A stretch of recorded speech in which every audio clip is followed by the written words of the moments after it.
¿Qué tal? ¿Cómo te va realmente? Bueno, gracias, doctor Ricardo Fujita. Ahora estamos con el doctor Fernando Torres.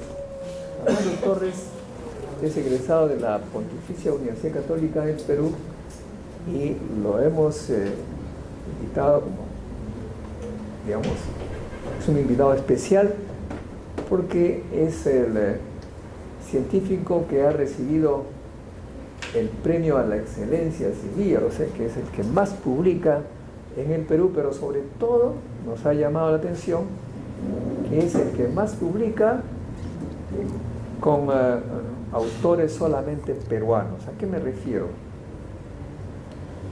En el Perú hay científicos que tienen proyectos internacionales, se van al extranjero un mes, 2 meses, y en esos laboratorios donde publican cualquier cantidad de artículos, y como ellos estuvieron allí, sus nombres aparecen, entonces tienen muchas publicaciones, pero aquellos que trabajan con autores peruanos ya requieren mucho mayor esfuerzo, y justamente Fernando es uno de ellos, que es el que más publica con autores peruanos en trabajos aquí en el Perú.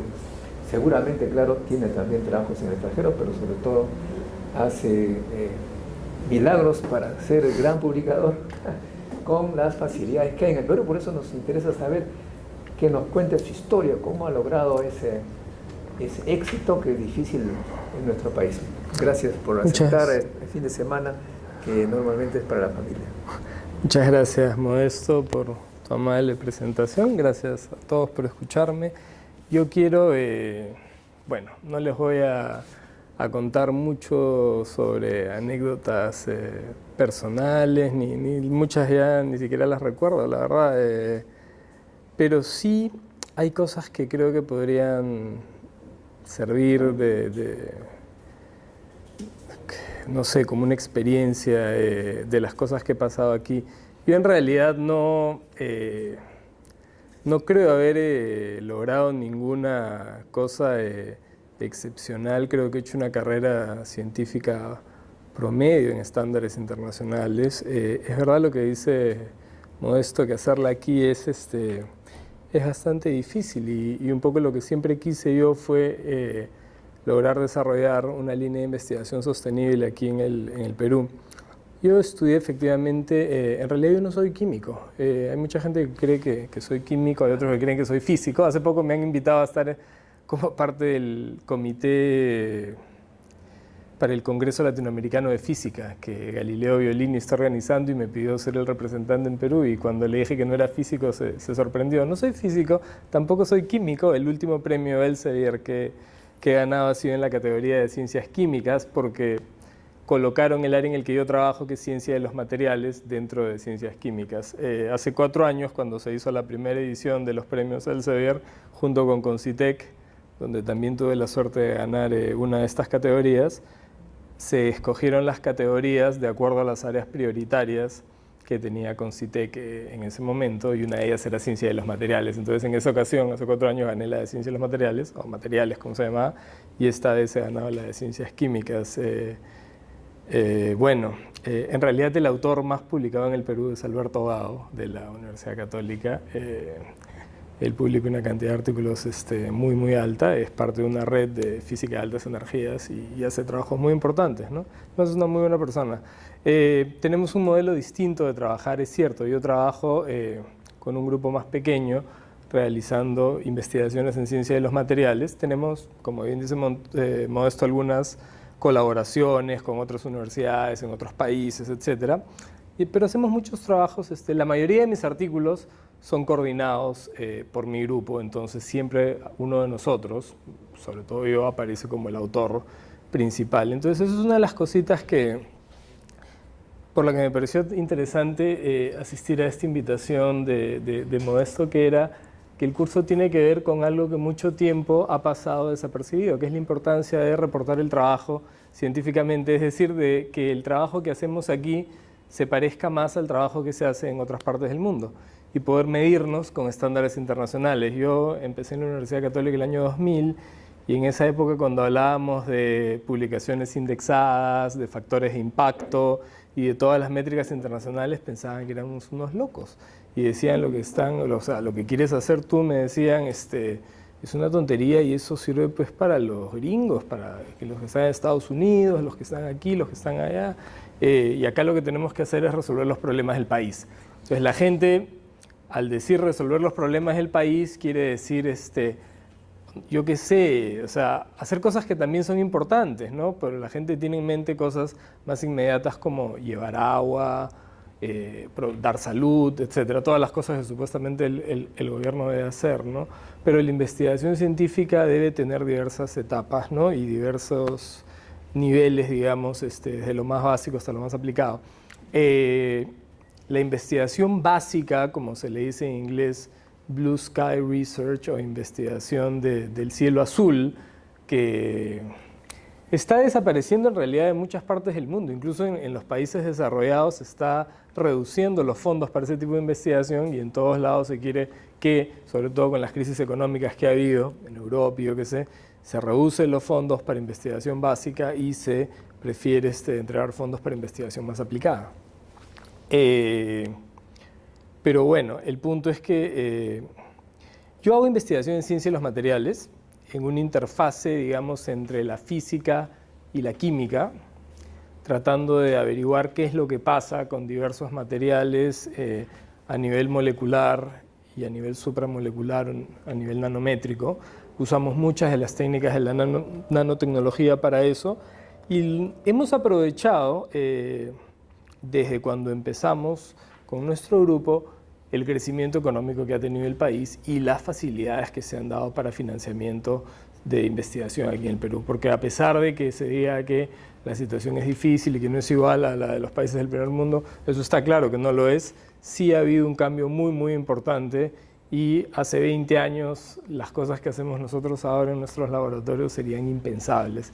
Es decir, nosotros hemos pasado de colaboraciones con científicos extranjeros que venían al Perú porque querían visitar Machu Picchu, a colaboraciones con científicos extranjeros que vienen a nuestro laboratorio porque quieren aprender a usar un equipo o manejar una técnica, que si bien el equipo puede que exista también en sus países, el expertise, el desarrollo y el haber hecho publicaciones consecutivas sobre ese tema, con esa técnica, hace que nuestro grupo se vuelva un referente en eso y que haya gente que quiere participar de ese tipo de conocimiento. Entonces, vuelvo a esto que yo pongo cuando daba mis cursos de metodología de la investigación y seminario de tesis, todavía doy un curso de seminario de tesis en la maestría de Ciencias de Materiales de la Católica, hablamos en la parte de la importancia de publicar, ¿no?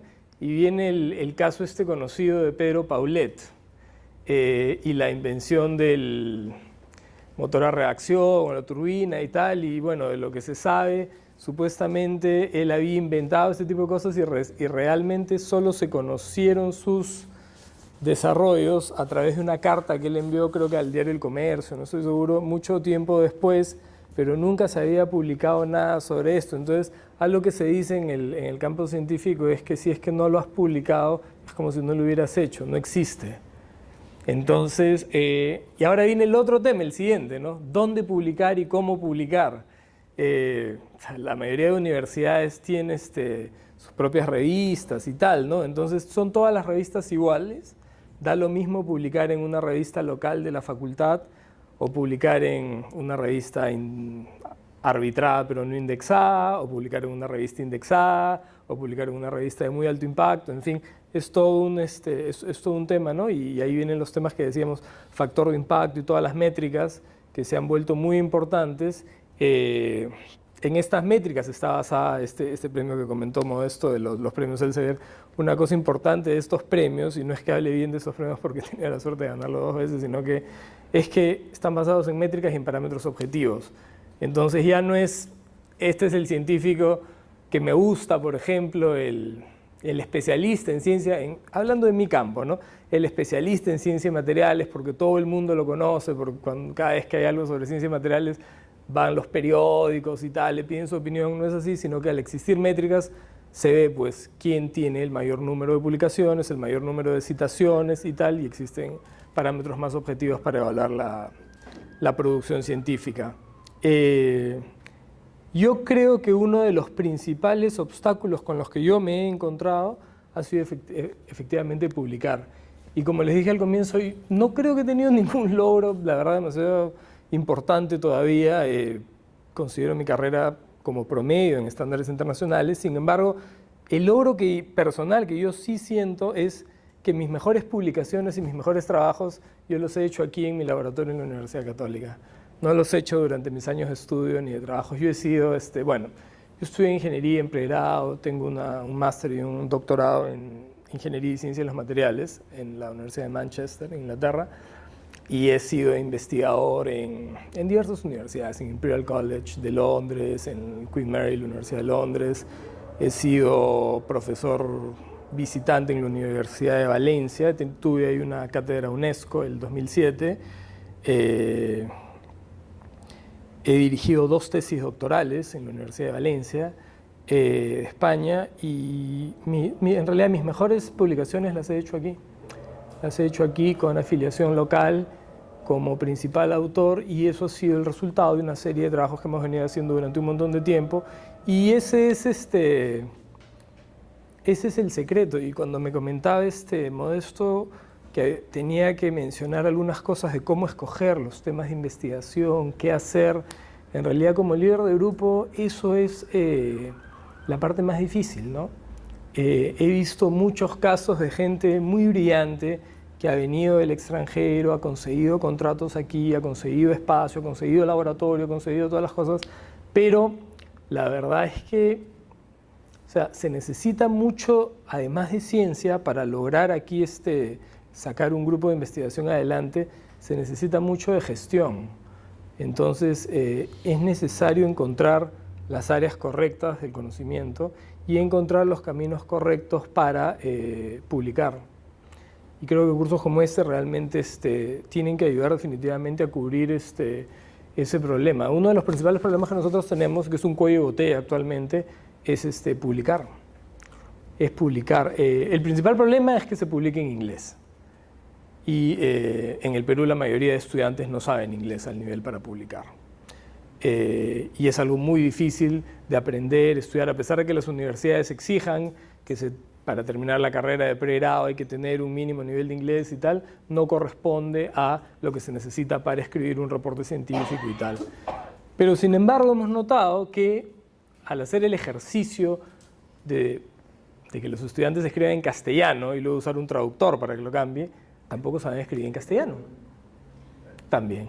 Tampoco saben escribir en castellano, y quiero decir escribir científicamente. Es decir, para escribir científicamente tiene que haber una coherencia de ideas adecuada, tiene que haber un plan, hay un montón de guías, manuales y tales, pero para escribir un buen paper, la verdad, tiene que haber una estructura previa y tiene que entenderse, sobre todo en el área en el que yo trabajo, ¿no? Que tiene que ver con física, química, ciencia de los materiales. Ya no basta reportar resultados. Hace 15 años, la mayoría de papers de ciencia de los materiales eran un reporte de resultados, que era un formato como se conoce como formato lab report. Entonces, se reporta un material que ha sido estudiado por 3 o 4 técnicas de caracterización, se ponen los resultados y esa es la novedad. Y ahora eso ya no basta en factores de impacto por encima de 3, digamos. Ahora lo que se necesita es haber encontrado algo más importante. Entonces, para escribir un buen paper, lo que yo creo, uno tiene que poder contar una historia. O sea, uno tiene que tener una idea que responda a una pregunta importante. Y ese es un consejo que me dio también Carlos Bustamante, el famoso científico peruano que decía que el profesor Bruno Sim decía que lo importante era hacer la pregunta correcta al plantear una investigación. O sea, uno tiene que hacer la pregunta correcta y responderla, obviamente. Entonces, al responder eso, uno ya tiene entonces de dónde partir para escribir el artículo. El juntar únicamente resultados, introducción, parte experimental, o sea, materiales, métodos, lo que sea, resultados, discusión, estadística y tal, normalmente ese tipo de papers van a pasar así casi inadvertidos, ¿no? Ahora, aparte de lo científico, también creo que es importante considerar, hay mucho marketing ahora. O sea, yo cuando hago colaboraciones internacionales me pasa mucho eso y me quedo sorprendido con colegas que trabajan mucho el tema de los títulos. El título del paper tiene que ser tiene que estar en línea con la moda de la revista. Entonces uno tiene que mirar la revista donde uno quiere publicar y tiene que ver, digamos, que el título esté de acuerdo más o menos con lo que se pone, ¿no? Hace poco escuché hablar a un entrenador de fútbol, el entrenador de la U, a Pedro Troglio, que decía que ahora en fútbol las palabras que se utilizan han cambiado. Y ahora se utilizan otros términos distintos a los que se usaban para decirle, digamos, a un delantero. Ya no se usa delantero, se usa extremo, en fin, y cosas. El lenguaje futbolístico actual ha cambiado, se parece más al lenguaje de los videojuegos en fútbol y tal. Entonces este entrenador decía, quien usa ese lenguaje ya parece desactualizado, el que usa el lenguaje de hace 20, 30 años. Es exactamente igual cuando uno escribe un artículo. Los títulos tienen que estar en línea con lo que se está publicando y con lo que se usa. El resumen tiene que ser contundente y tiene que decir qué se ha encontrado de manera contundente y crear un impacto importante. Es decir, si no, no hay forma que se pueda pasar de factores de impacto de 2 o 3. Entonces, cuesta bastante. Hace poco, en las alertas de Nature que recibo, comentaban sobre una investigación de ciencias de la salud y llegué a descargar el paper. No era un paper de Nature, era un paper de otra revista de ciencias de la salud, donde habían hecho un estudio y le habían pasado artículos, eran artículos ficticios realmente, científicos, sobre ciencias de la salud, donde los autores eran de países latinos, de países de África, así, y los pasaban por un pool de científicos del primer mundo, de editores de revistas, en fin, que se habían prestado para el estudio. Y calificaban los artículos sin haberlos leído, pero por la impresión que le daban. Y se había determinado estadísticamente, con una correlación positiva, se había determinado que cuando habían puesto autores de zonas de Latinoamérica, África, los mismos papers, eran evaluados con menor nota. Entonces, ya, digamos, no es algo que decimos y que comentamos y que suena como a quejas, sino en realidad hay evidencia científica de que eso existe. Yo que he ganado ya 3 premios con Elsevier, 2 nacionales y un premio internacional. El año pasado gané el premio Materials Today, que fue un premio internacional en ciencias de los materiales. Y al reunirme con los editores y con directivos de la empresa, comenté esto, ¿no? Que es importante que exista una cabida mayor para los autores de nuestros... Sí, y eso es un limitante que desanima mucho. He visto gente que viene de otros países, postdocs con carreras brillantes, buenas y tal, y ya aquí las condiciones del país sí permiten que venga un científico, digamos ya a trabajar en un laboratorio establecido y tal, ¿no? Pero la gente se frustra por la dificultad que encuentra en publicar. Entonces, alguien que ha terminado un doctorado en Europa, en Estados Unidos y tal, luego ha hecho un postdoc un par de años, viene aquí para continuar su carrera y espera publicar a un ritmo de 4, 5, 6 papers por año, se encuentra pero con un bloqueo, y he visto que más de uno, después de 2 o 3 años de fracaso, o se regresa o empieza a publicar con afiliación doble. Es decir, manteniendo una afiliación extranjera y una nacional, que es la única manera de sacar la vuelta a esta situación. Ahora, me preguntan, ¿cómo es que hace uno para publicar entonces de aquí sin colgarse de nadie? Ahí viene el tema de escoger los temas. Cuando uno ha escogido un tema y que lo ha desarrollado bien, entonces uno empieza a hacerse conocido por número de citaciones. Cuando nos llegan artículos para revisar, a mi laboratorio llega cada semana por lo menos 2 o 3 artículos para revisar de distintas revistas, entonces existen en las plataformas maneras de chequear. En las revistas de impacto por encima de 4, digamos, la mayoría de artículos no pasa al proceso de revisión par. La mayoría de artículos se queda ahí y los devuelven. Los que pasan al proceso de revisión par es porque se ha chequeado que alguno de los autores tiene un nivel de citaciones importante en el tema o no. Es decir, la verdad, si no hay alguien conocido en en la lista de autores, es muy difícil que el artículo progrese. Entonces, una vez dicho eso, ya este tipo de artículos recibe revisiones, en mi opinión, bueno, menos duras y más justas también, porque cuando uno llega por primera vez a un campo, y eso me ha pasado a mí cuando empecé a publicar en el tema de materiales con propiedades, temas de conducción eléctrica, conducción iónica en materiales, electrolitos poliméricos y cosas así, o sea, materiales para aplicaciones en energía,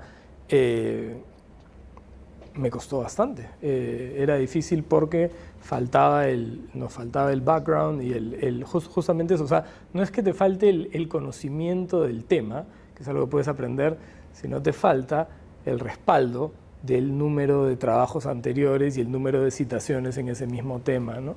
Entonces, eso es algo que hay que considerar antes de enviar un artículo científico a una revista. Yo he escogido algunos temas en los que he logrado que nuestro laboratorio sea un referente. Entonces, hemos hecho por primera vez varias cosas, hemos hecho muchos artículos sobre ciertas cosas, hemos hecho algunas cosas que han tenido un alto número de citaciones. Entonces, siempre he hecho diversas cosas, entonces eso me ha ayudado a tener por lo menos unas 4 o 5 líneas fuertes en las que hemos podido continuar trabajando y continuar publicando, ¿no? El 2017 hemos publicado, creo que 10 u 11 artículos en nuestro grupo. Es un grupo pequeño. Ahora, nosotros sí, por suerte, hemos construido un laboratorio que tiene todo lo que necesitamos, casi. Es decir, siempre hay una cosa que tú quieres, en fin, pero actualmente sería injusto decir que nos falta equipo en comparación con nuestros pares en el primer mundo. Creo que nuestro principal cuello de botella ahora es recursos humanos, que suena contradictorio. Suena contradictorio porque siempre hemos escuchado que el Perú tiene gente capaz, etcétera, que lo que sobra es talento y tal, y eso es así. Y en realidad no, nos falta a nosotros gente preparada que sepa hacer trabajo científico, que quiera hacer trabajo científico, eso es mucho más difícil, que sepa escribir artículos, que sepa inglés. Ese tipo de perfil, entonces lo que para nosotros, y sería lo ideal para internacionalizar los grupos de investigación, es contratar, y creo que es útil, aunque suene un argumento poco nacionalista, es traer postdocs del extranjero, ¿no? Y eso creo que enriquecería los núcleos investigativos aquí, con las experiencias. Por suerte en nuestro grupo, con los proyectos que tenemos, la mayoría de investigadores sale a hacer estancias, van, vienen, y eso es algo también que he notado y que sí me parece muy satisfactorio, que es que ver de cuando nosotros empezamos, y nuestro único equipo era un microscopio estereoscópico, recuerdo, y un horno, ahora salen nuestros estudiantes a hacer una estancia y la verdad es que lo que encuentran es algo muy parecido a lo que ellos ven normalmente, es decir, un laboratorio que tiene seminarios, que tiene investigadores visitantes que vienen de vez en cuando y dan seminarios, donde se trabajan artículos, donde se revisan artículos. Entonces ya el circuito moderno o internacional del trabajo científico ya es parte, yo creo, de la formación de la gente que trabaja en nuestro grupo, ¿no? Y eso sí es bastante interesante. Y cuando yo empecé en la Universidad Católica el año 2000, eso era totalmente distinto, ¿no? Entonces, nada, eso creo que es una de las cosas más interesantes que hemos conseguido, el aprovechar los proyectos financiados para construir un laboratorio, adquirir equipo importante. O sea, nosotros tenemos en el laboratorio microscopios de fuerza atómica, equipos para caracterización equipos de caracterización de materiales, casi para todo, ¿no? Caracterización mecánica, térmica, espectroscopía, casi todo lo que queremos mirar está incluido ahí. Y nada, lo que seguimos buscando siempre es traer gente, tratar de incorporar nueva gente y tener un grupo vibrante, ¿no? Falta todavía mucho también por desarrollar en la carrera docente. Creo que eso es algo que le quita bastante fuerza la convocatoria de nuevos científicos, ¿no? Que no hay suficientes plazas docentes para tomar a todos, no hay suficientes cupos para contratar científicos, ni en las universidades ni en los institutos, y tampoco no existe aquel reconocimiento, digamos, que existe en otros países en la figura del catedrático, ¿no? Del professor. Eso es algo que le falta también a las universidades por trabajar y creo que hacia eso hay que ir apuntando, ¿no? Pero en general, a pesar de que ha habido algunas diferencias en cuanto a las políticas de financiamiento y tal, yo creo que los últimos 10 años han sido buenos, creo que ha habido un avance importante. Creo también, y eso está apoyado por la data, que se ha ralentizado el crecimiento en publicaciones en todas las instituciones. Si bien la última ceremonia esta de Elsevier se vio incrementos muy importantes en algunas instituciones que, claro, no publicaban nada, entonces de publicar nada, publicar un poquito, el incremento es muy grande, pero yo creo que las instituciones que más publican regularmente, que siempre han sido Cayetano y la Universidad Católica, San Marcos, sí han visto ralentizado el número de sus publicaciones, ¿no? Comparado con lo que se esperaba, que iba a ser una curva, digamos, ascendente con una pendiente mucho más pronunciada. Yo pienso que si bien no hemos llegado a un plató, no se crece como se quisiera, y lo que sí he notado yo es que cada vez es más difícil publicar. Es decir, publicar en factor de impacto 5, por poner un número, un factor de impacto alto, hace 10 años era mucho más fácil que ahora para nosotros aquí en esta parte del mundo. O sea, nosotros tenemos papers del 2009, tenemos un paper importante, uno de los papers más citados que tengo del 2009, que lo publicamos en una revista de factor de impacto entre 6 y 7, y que salió escogida como la 6ª más citada y descargada de esa revista durante ese año. Y sin embargo, volver a publicar algo así ahora, o sea, han pasado 8 años, es mucho más difícil, mucho más difícil. Es decir, a veces enviamos a esa misma revista y encontramos que nos devuelven los artículos incluso en etapa editorial, sin pasar a revisión par. Entonces, sí, hay que seguir haciendo mucho trabajo en aprender cómo escribir artículos, cómo trabajar. Y eso la verdad es que no, esto es una ocasión poco usual de tener un curso de este tipo, ¿no? Porque eso no se enseña normalmente, ni en los cursos de tesis, ni eso se aprende investigando, haciendo un doctorado, haciendo investigaciones en un laboratorio y enviando artículos y recibiendo rechazos. Y eso realmente hace que sea muy frustrante la carrera científica, sobre todo ahora que tanto se basa en las métricas. Es muy frustrante, ¿no? Porque uno envía, recibe rechazos, es todo un tema también complicado, ¿no? Pero bueno, tiene también sus satisfacciones y en mi caso, como les decía, una de las más importantes es el haber hecho mis mejores trabajos aquí, el haber construido un laboratorio, haber formado un grupo que se mantiene, ¿no? Eso es básicamente. Bueno.